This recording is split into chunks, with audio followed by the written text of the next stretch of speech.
नमस्कार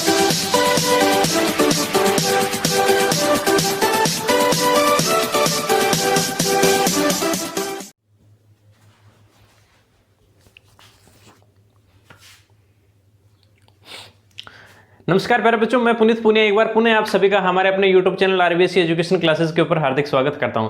बच्चों, हमारी चर्चा चल रही थी इस भोजन और मानव स्वास्थ्य के का जो हमारा पहला चैप्टर है उसके अंदर हमने कुछ बेसिक जानकारी है वो हमने ले ली थी कि भोजन कैसा होता है, संतुलित भोजन कैसा होता है, असंतुलित भोजन कैसा होता है, और भोजन के आवश्यक जो पोषक तत्व जिनको हम कहते हैं, भोजन के आवश्यक तत्व बोल दो या भोजन के उनको पोषक तत्व बोल दो, वो कौन कौन से होते हैं उन सब पे हम चर्चा कर रहे थे। सबसे पहली बात, अगर आप चैनल पे पहली बार आए तो नीचे सब्सक्राइब का बटन आपको यहाँ दिखाई दे रहा है, वो बटन प्रेस कर दीजिएगा। वीडियो को अच्छा लगे, वीडियो को देखने के बाद आपको अच्छा लगे तो वीडियो को लाइक कर देना। वीडियो के नीचे कमेंट करके आप बताना कि वीडियो आपको कैसा लगा, और अपने दोस्तों के साथ अगर वीडियो अच्छा लग रहा है तो अपने दोस्तों के साथ जरूर शेयर कीजिएगा।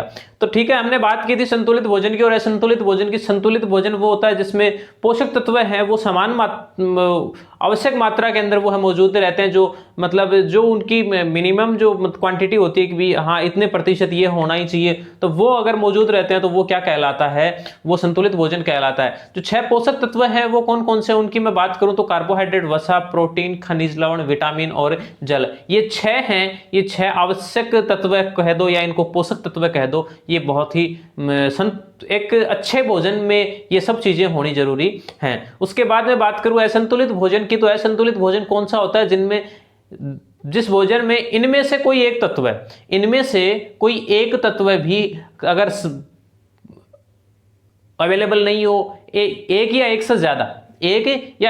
से ज्यादा तत्व अगर अवेलेबल नहीं हो या फिर जो आवश्यक मात्रा है उसके अंदर अवेलेबल नहीं हो, तो वो क्या कहलाता है, वो प्यारे बच्चों असंतुलित भोजन कहलाता है। उसके आगे मैं चर्चा करूं तो हमने बात की थी कुपोषण की। कुपोषण क्या होता है कि अगर लंबे समय तक हम एक ऐसा भोजन ले रहे हैं जिसमें से ये पोषक तत्व गायब है, जिसमें ये पोषक तत्व नहीं है, और सबकी बात नहीं कर रहा, कोई 1, 2 या 3 पोषक तत्व भी अगर नहीं है तो वो क्या, तो धीरे धीरे वो क्या कहलाता है, वो कुपोषण कहलाता है। और हम जैसे कई बार हम जैसे कहते हैं ना कि अगर किसी को देख के एकदम कोई मरियल सा इंसान हो, एकदम हड्डियां निकली हुई हो, तो हम कहते हैं ना कि पता नहीं कैसे कुपोषण का शिकार हो रखा है। तो कुपोषण का शिकार होने का मतलब क्या है कि शरीर है वो एकदम से यूं मानो कि शरीर की हड्डियां हैं वो दिखने लग जाती हैं, या फिर कुछ रोग ऐसे होते हैं जिसमें पेट फूल जाता है, शरीर एकदम पतला सा रहता है। तो ये सब चीजें हैं जितनी भी, वो हम सब आगे डिस्कस करेंगे कि लक्षण है वो लक्षण क्या क्या हैं। चलो हम बात करते हैं सबसे पहले विटामिन की। हम बात करते हैं किसकी, विटामिन के कारण जो कुपोषण होता है उसकी मैं अगर चर्चा करूं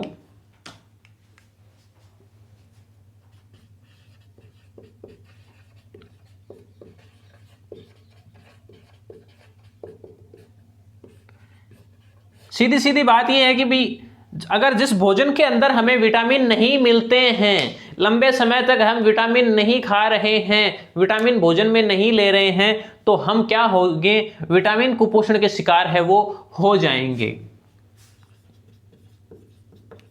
भोजन एवं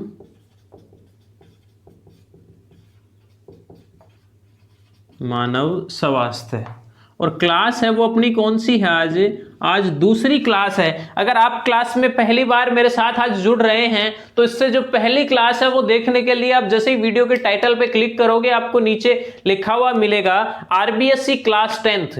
ये है, ये चीज आपको लिखी हुई मिलेगी, आरबीएससी क्लास 10th साइंस।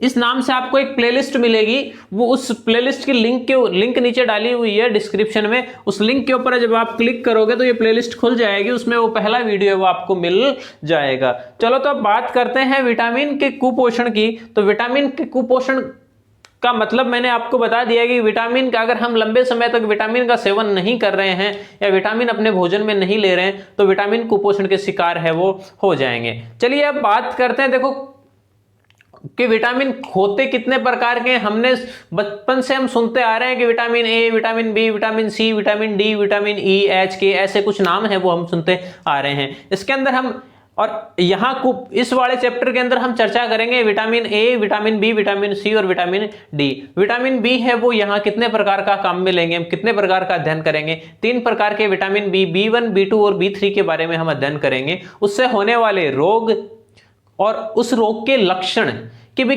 कैसे कैसे इंसान के अंदर लक्षण दिखने लग जाएं, ताकि हम उसको ये मान ले कि हाँ इसको तो ये रोग हो गया, इसके अंदर इस वाले विटामिन की कमी है, अगर इस विटामिन की पूर्ति हो जाए तो ये रोग है वो इसका खत्म हो सकता है। देखो सरकार है वो तरह तरह के कार्यक्रम चलाती है, आपने भी सुना होगा, बहुत सी योजनाएं चलाती है कुपोषण से उभरने के लिए। यहां तक कि जैसे हमारे आसपास के जो आंगनबाड़ी केंद्र हैं, सबसे ज्यादा कुपोषण का शिकार कौन हो सकता है? सबसे ज्यादा कुपोषण का शिकार होने का खतरा रहता है बच्चों का। बाल्यावस्था या किशोरावस्था, उसके अंदर सबसे ज्यादा कुपोषण का शिकार होने का खतरा है वो रहता है। तो इस टाइम सरकार क्या करती है, उनको एक अच्छी क्वालिटी का भोजन है वो अवेलेबल करवाती है। कहने को सरकार तो ये कहती है कि अच्छी क्वालिटी का भोजन हम अवेलेबल करवा रहे हैं, उसके बाद आगे क्या होता है क्या नहीं होता, कई जगह अच्छी क्वालिटी का आता है, कई जगह नहीं आता, वो सब हमारे काम की बात नहीं है।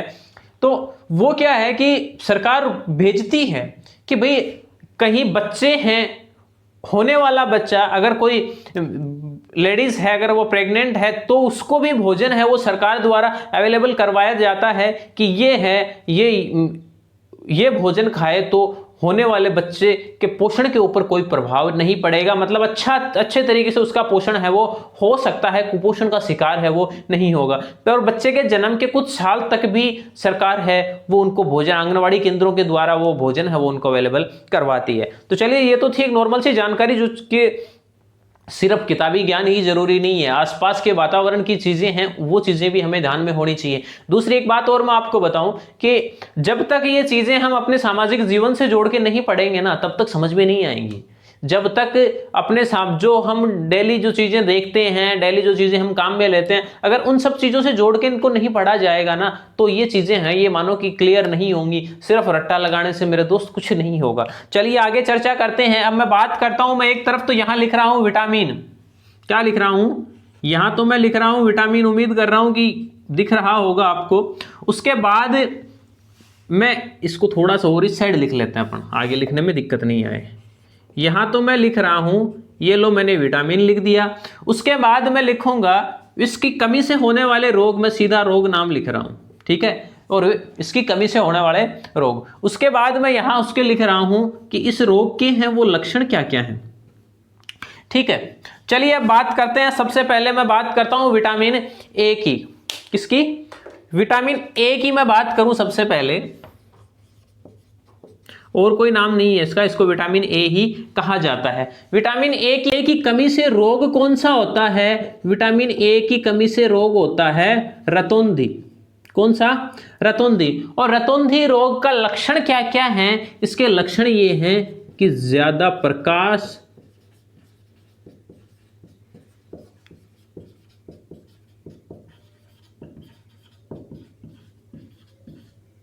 या ज्यादा अंधेरे में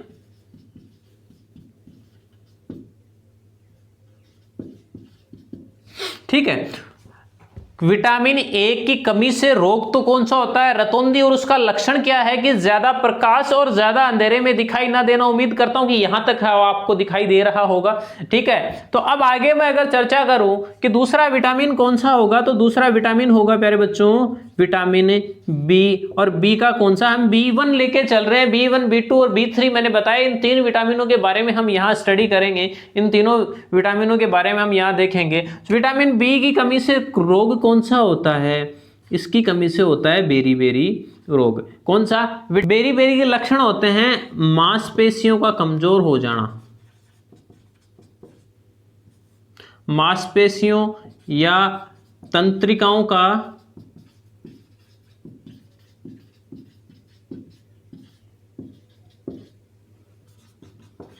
क्या होता है? मांसपेशियां या तंत्रिकाएं हैं वो इससे क्या होती हैं? वो कमजोर हो जाती हैं। हृदय की जो धड़कन है वो क्या हो जाती है? वो कम हो जाती है। मतलब मैं इसको क्या कहूंगा? मैं इसको हार्ट बीट कहूंगा। हार्ट बीट है वो भी क्या हो जाती है?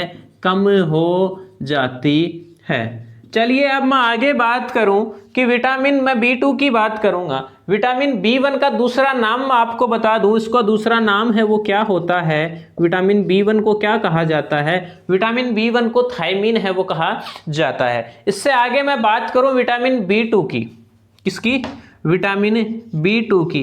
B2 को क्या कहा जाता है, B2 को कहा जाता है राइबोफ्लेविन। क्या कहा जाता है, विटामिन B2 का नाम क्या होता है, राइबोफ्लेविन। और अब एक बात और बताऊं कि विटामिन B2 से होने वाला रोग है वो इसी नाम से, राइबोफ्लेविन जो नाम है, इसी नाम से क्या कहा जाता है, राइबोफ्लेविनोसिस। क्या कहा जाता है, राइबोफ्लेवी। इतना तो ये यहां तक तो आएगा, राइबोफ्लेविन है ना, इसके आगे क्या लगाना है, ओसिस। मैं क्या लिखूंगा, राइबोफ्लेविनोसिस।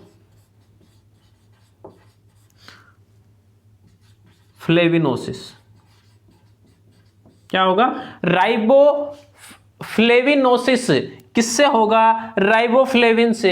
B2 जो विटामिन है उसको क्या कहा जाता है, राइबोफ्लेविन कहा जाता है। इससे जो रोग होता है वो क्या होता है, राइबोफ्लेविनोसिस। इससे क्या होता है, इसके लक्षण क्या होते हैं, याददाश्त कमजोर हो जाना, स्मृति है वो कम हो जाना। क्या, कि जो याददाश्त है, जो पुरानी बातें हैं वो कम हो, याद कम रहने लग जाती हैं। उसके बाद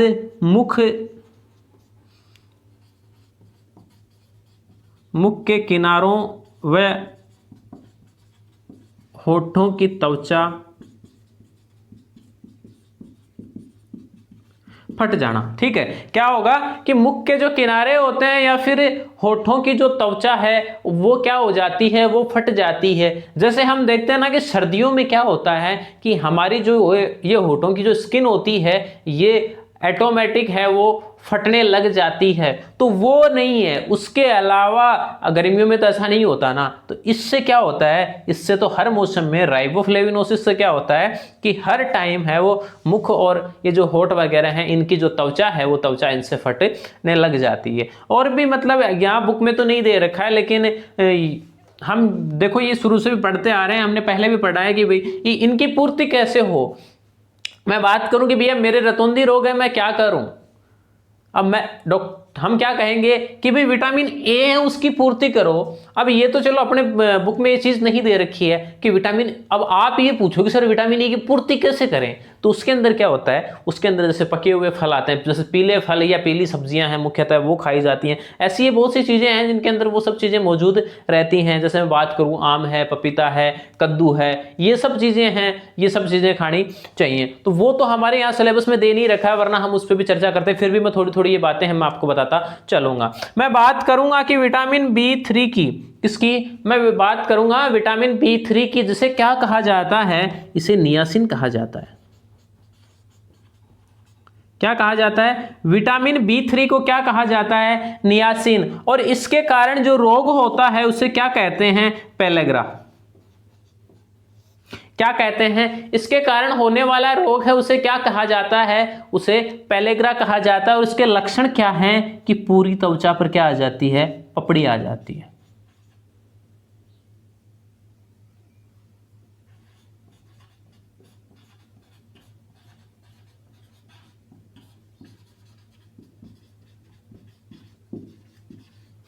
पूरी त्वचा के ऊपर क्या होता है, पूरी त्वचा के ऊपर पपड़ी आ जाती है। उसके बाद कौन से विटामिन B3 से, विटामिन B3 का नाम क्या है, नियासिन। देखो B1 का नाम थायमीन, B2 का जो नाम है वो है राइबोफ्लेविन, और जो B3 है उसका नाम क्या है, नियासिन। इससे तो रोग होता है वो बेरी बेरी। विटामिन B1 से, थायमीन से जो रोग होता है वो बेरी बेरी होता है। राइबोफ्लेविन B2 से जो रोग होता है वो फ्लेविनोसिस होता है। उसके बाद B3 नियासिन से जो रोग होता है वो होता है पेलेग्रा। ये देखो ज्यादा इतना कोई हार्ड मैटर नहीं है, 2-4 बार आप पढ़ोगे तो इजीली है वो आपको याद हो जाएगा। मैं बात करूंगा कि विटामिन C की मैं बात करूं, विटामिन C की मैं बात करूं, इसे क्या कहा जाता है, इसे एस्कॉर्बिक अम्ल कहा जाता है। क्या कहा जाता है, एस्कॉर्बिक अम्ल।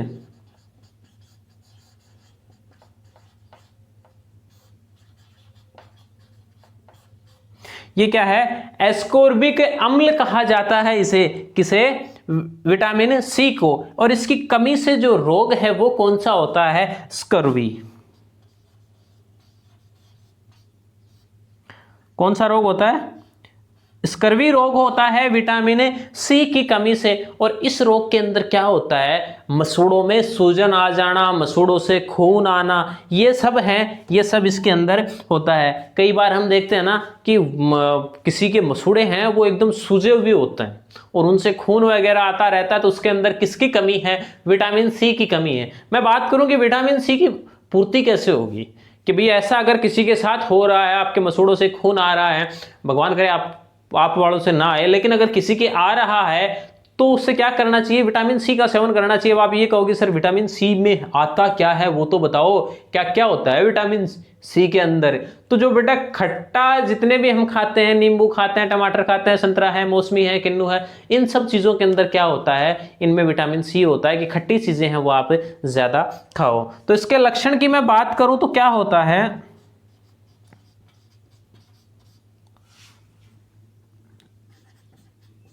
मसूड़ों से खून आना या फिर सूजन। मसूड़ों में क्या आना? सूजन। उसके बाद मैं बात करूं कि त्वचा पर चकत्ते हो जाते हैं। क्या हो जाते हैं?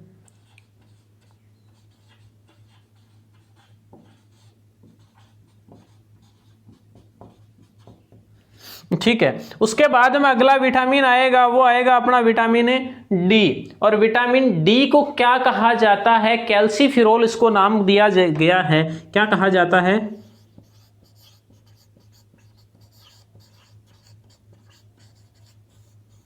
विटामिन डी को क्या कहा जाता है? कैल्सीफिरोल कहा जाता है। और इसकी कमी से जो रोग होता है उसको क्या कहते हैं? विटामिन डी से कौन सा रोग होता है? रिकेट्स।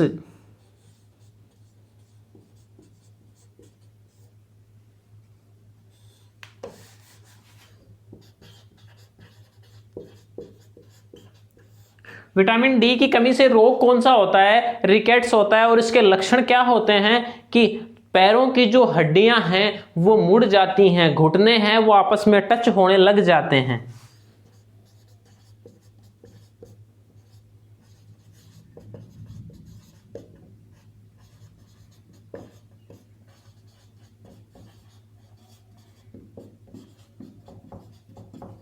पैरों की हड्डियों का मुड़ जाना, घुटने हैं वो आपस में टच होना। चलो फटाफट नोट कर लो या इसका स्क्रीनशॉट ले लो, उसके बाद आगे चर्चा करते हैं। थोड़ा थोड़ा मैं रिपीट कर दूं फास्टली। विटामिन ए की कमी से रोग होता है रतौंधी।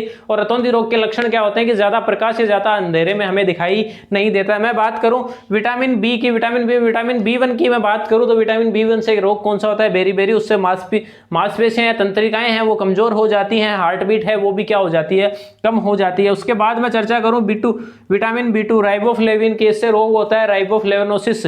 और उससे क्या, उसके लक्षण क्या होते हैं? कि स्मृति कम हो जाती है, मुख के किनारे और होठों की त्वचा है वो फट जाती है। उसके बाद मैं चर्चा करूं विटामिन बी3 की, जिसे क्या कहा जाता है? नियासिन। और इसकी कमी से रोग होता है वो होता है पेलेग्रा। और उससे क्या आता है? कि पूरी त्वचा है उसके ऊपर क्या आ जाती है? पपड़ी आ जाती है। उसके बाद में बात करूं विटामिन सी की, जिसे क्या कहा जाता है? Ascorbic acid. विटामिन सी की कमी से रोग होता है वो कौन सा होता है? स्कर्वी होता है। स्कर्वी रोग के लक्षण की मैं बात करूं कि त्वचा पर चकत्ते हो जाना, मसूड़ों में सूजन आना, मसूड़ों से खून आना। मैं बात करूं विटामिन डी की, जिसे क्या कहा जाता है? कैल्सीफिरोल कहा जाता है। और उसकी विटामिन डी की कमी से रोग होता है वो कौन सा होता है? रिकेट्स। और उसके अंदर क्या होती है? कि जो पैरों की जो हड्डियां हैं वो मुड़ जाती हैं, घुटने हैं वो एक दूसरे के मतलब टच हो जाते हैं।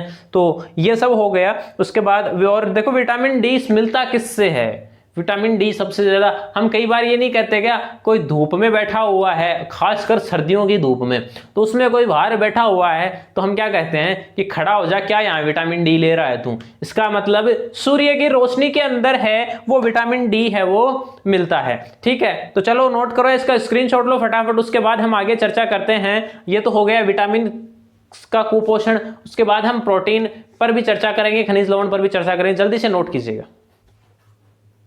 करते हैं अपना अगली, हमने एक तो पढ़ दिया क्या विटामिन की कमी से जो विटामिन कुपोषण है या विटामिन की कमी से कौन कौन से रोग होते हैं, वो चीजें हमने देख ली। अब हम आगे बढ़ते हैं किसकी तरफ?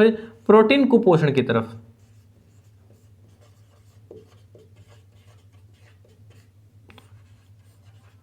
देखो वर्बली अगर मैं बताऊं कि प्रोटीन कुपोषण है ना, सबसे ज्यादा इसका शिकार कौन होता है? सबसे ज्यादा इसका शिकार होता है छोटा बच्चा, जो मैं कहूँगा बाल्यावस्था का या किशोरावस्था का जो बच्चा होता है, एक तो वो, और उसके बाद जो दूसरा ऑप्शन होता है, शिकार होने वाला जो दूसरा टारगेट होता है, जहाँ एक तो बच्चे और दूसरी गर्भवती महिलाएं हैं, वो सबसे ज्यादा इसका किसका प्रोटीन कुपोषण का है वो शिकार होती हैं।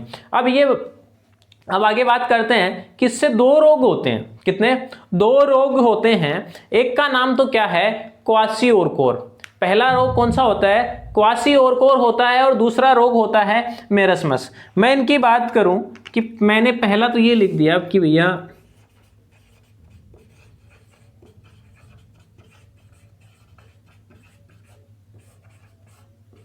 पहला तो होता है क्वासिओरकोर। और क्वासिओरकोर के लक्षण क्या होते हैं, कैसे होता है, मैं बात कहूं कि भी ये इसकी होने का कारण क्या है?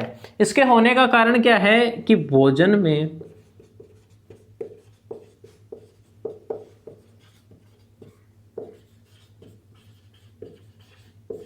भोजन में प्रोटीन की कमी होने के कारण रोग कौन सा होता है? क्वासिओरकोर। उसके बाद मैं बात करूं कि इसके लक्षण कौन कौन से हैं। निदान इसका एक ही होगा, क्या? कि भाई जो प्रोटीन है वो उचित मात्रा में खिलाया जाए। पर सबसे ज्यादा प्रोटीन है वो आपको पता है किसके अंदर होता है? दालों के अंदर होता है। अब मैं बात करूं इसके लक्षण की, तो लक्षणों में क्या होता है कि एक तो स्वभाव पेट फूल जाता है,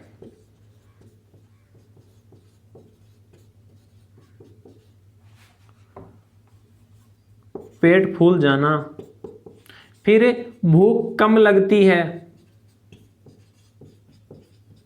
ये पेट फूला हुआ होता है, बाकी शरीर है वो एकदम पतला, एकदम सिकुड़ा हुआ सा ही होता है। उसके बाद मैं लिखूं कि स्वभाव है वो चिड़चिड़ा हो जाना,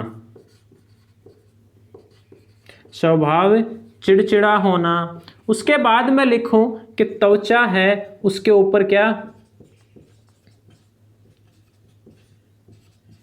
धब्बे से पड़ जाते हैं, मतलब पूरी त्वचा है वो खराब हो जाती है। ये क्या है? ये क्वासिओरकोर के हैं वो लक्षण हैं। पेट फूल जाता है। आप जब अपनी साइंस की नोटबुक खोलोगे ना, तो उसके दूसरे पेज के ऊपर आपको ये मिलेगा, जो अपना पहले चैप्टर का जो दूसरा पेज है उसके ऊपर 2 तस्वीरें मिलेंगी आपको, जिसमें एक तो क्वासिओरकोर का पेशेंट है, इस रोग से पीड़ित है, इस कुपोषण से शिकार, प्रोटीन कुपोषण से शिकार है, जो एक बच्चा बैठा है उसका पेट ऐसे एकदम फुला हुआ है। चलो मैं बात करूं दूसरे रोग की, और दूसरे रोग का नाम क्या है? मेरस्मस। क्या नाम है? मेरस्मस। और मेरस्मस रोग पहली बात तो होता किससे है कि ये भी प्रोटीन कुपोषण में ही है। तो जब प्रोटीन कम होता है तो इसका मतलब ये भी हो सकता है, ये भी हो सकता है, कुछ तो अलग होगा ना, दोनों में कुछ तो अलग होगा ना। तो इसके अंदर क्या है कि भैया ये जो मेरस्मस रोग है इसमें है वो प्रोटीन के साथ साथ ऊर्जा की भी कमी होती है। भोजन में प्रोटीन के साथ साथ है किसकी कमी होती है? ऊर्जा की कमी होती है। मैं बात करूं इसके लक्षण की, आप जब अपनी बुक के उस पहले चैप्टर के दूसरे पेज के ऊपर देखोगे तो एक बच्चा ऐसा है जिसके बड़ा सा पेट आ रखा है, और उसी के साइड में एक बच्चा और बैठा है जो एकदम सिकुड़ा हुआ है, एकदम दुबला पतला है। लक्षण आपकी बुक में जो दे रखा है वो दे रखा है आंखों की कांति कम हो जाना। और दूसरा क्या है, मेरा कहने का मतलब साफ साफ ये है कि आंखें हैं वो एकदम अंदर धंस जाती हैं, दिखाई है वो कम देता है। तो मैं लिख रहा हूं आंखों की कांति कम होना,